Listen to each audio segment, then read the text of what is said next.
No other desert is as gigantic as the Sahara. The wasteland, located in Africa, is occupied by endless dune formations, covering an impressive area of 9 million square kilometers.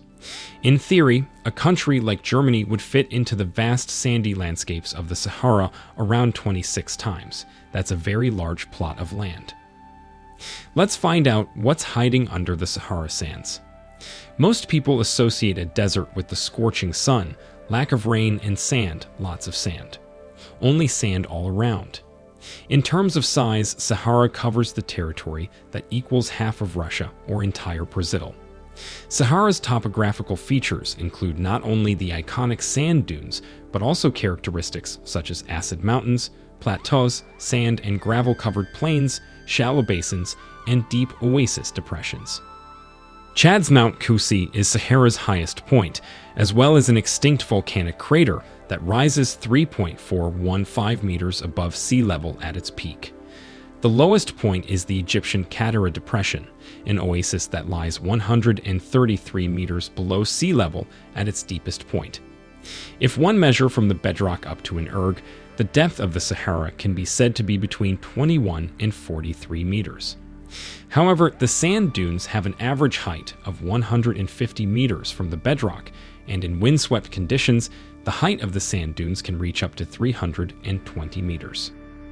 The climate in the Sahara is among the harshest on the planet, falling in the trade wind belt of dry descending air from Hadley circulation, with strong constant winds blowing from the northeast. Most of the Sahara is sparsely vegetated, with shrub brushes being common, along with grasses and trees in the mountains. Some desert oases and sections along the Nile River are extremely lush, however, and the Nile Valley has extensive agricultural development.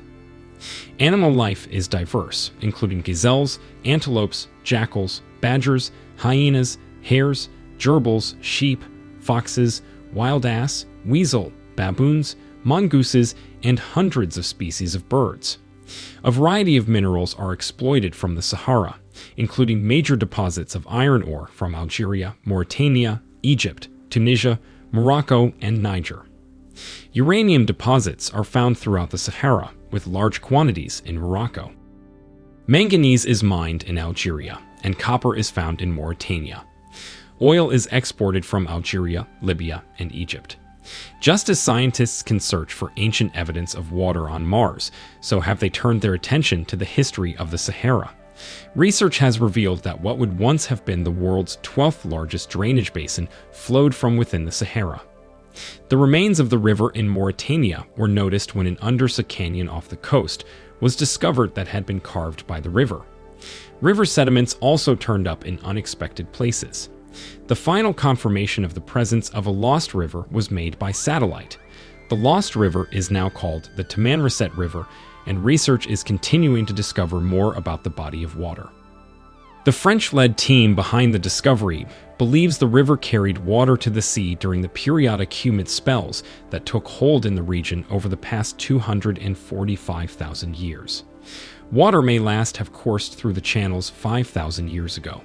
The river would have helped people, plants, and wildlife to thrive in what is now desert land, and would have carried nutrients crucial for marine organisms far into the sea.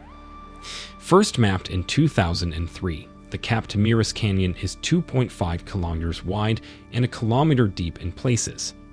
This study goes to show how the climate can change incredibly rapidly, so fast that within just a few thousand years, all surface evidence of this vast ancient waterway has been buried and the local ecosystem altered beyond recognition. The researchers plan on using the same system of satellites to help track down other ancient river systems concealed beneath the sands of the Sahara that could link to other underwater marine features. Around 35 million years ago, in the late Eocene, a giant whale roamed the oceans, feasting on large fish, and the new evidence suggests other smaller whales. Yikes. Discovered in 2010, this 15-meter, 50-foot ancient whale specimen, Basilosaurus isis, has been linked to the nearby remains of sharks, fish, and juveniles of a smaller species of ancient whale called Dorodontatrox. It turns out these specimens weren't all just found fossilized near each other. The smaller remains were actually B. isis prey. B. Isis was a fearsome creature, living between 34 and 38 million years ago, and specimens have been found that were a hopping 15 to 18 meters in length, 50 to 60 feet. For comparison, orcas are between 5 to 7 meters long, 16 to 23 feet, and humpback whales range from 13 to 16 meters, 43 to 52 feet. The remains were discovered in Wadi al-Haytan, which translated from Arabic means Whale Valley, southwest of Cairo in Egypt. It's a World Heritage Site due to the amount of amazing ancient whale fossils found in the area. Although the valley is dry now in the Eocene, it was a shallow sea with all sorts of sea creatures frequenting the area. The fossils are also not usually hard to find. Sometimes their bones are right there on the surface exposed by erosion. Scientists have unearthed in a Sahara desert oasis in Egypt fossils of a long-necked, four-legged, school bus-sized dinosaur that lived roughly 80 million years ago, a discovery that sheds light on a mysterious time period in the history of dinosaurs in Africa. Researchers said the plant-eating Cretaceous period dinosaur, named Mansarosaurus shahine, was nearly 33 feet, 10 meters, long and weighed 5.5 tons, 5,000 big, and was a member of a group called Titanosaurs that included Earth's largest ever land animals. Like many titanosaurs, Mansarosaurus boasted bony plates called osteoderms embedded in its skin. Mansarosaurus, which lived near the shore of the ancient ocean that preceded the Mediterranean Sea, is one of the very few dinosaurs known from the last 15 million years of the Mesozoic era, or the Age of Dinosaurs, on mainland Africa. Madagascar had a separate geologic history. Its remains, found at the Dakhla oasis in central Egypt, are the most complete of any mainland African land vertebrate during an even larger time span, the roughly 30 million years before the dinosaur mass extinction 66 million years ago, said paleontologist Hesham Salem of Egypt's Mansoura University, who led the study published in the journal Nature Ecology and Evolution. The scientists recovered parts of its skull, lower jaw, neck, and back vertebrae, ribs, shoulder and forelimb, back foot, and osteoderms. The seas have always been home to monsters. Some 120 million years ago, a 9-meter-long, 30 feet, crocodile, Meshemosaurus rex, called what is now the Sahara Desert its home. M. rex is the largest ocean-dwelling crocodile known to have existed. The area where M. rex once lived was probably a vast lagoon which stretched to the Tethys Ocean. The Earth has always been bombarded by rocks and meteorites from outer space. Most burn up harmlessly in the atmosphere, leaving nothing more than a streak of light across the sky. Others reach the ground and have devastating impacts. Because most happened in the distant past, the craters left behind by such impacts are often overlooked because erosion or plant growth covers them up. In deserts, however, the scars can still be seen. The 45-meter-wide, 148 feet, Camille crater in southwestern Egypt still obviously indicates where an iron meteorite struck around 5,000 years ago. It is not just the craters left by meteorites that can be found, however.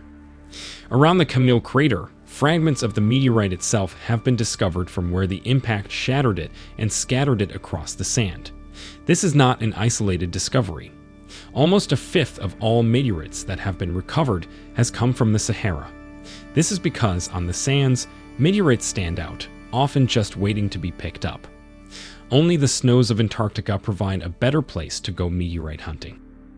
Deserts may seem like forbidding and mysterious places, but they are the result of completely natural processes of erosion and weather patterns. The aesthetic beauty of swirling sand can't compete with the barren and brutal landscape of a rocky desert, where the wind-scored bedrock has been exposed. So, that's it. Please like, share, and comment your thoughts below if you liked this video. Remember to subscribe to see our next video.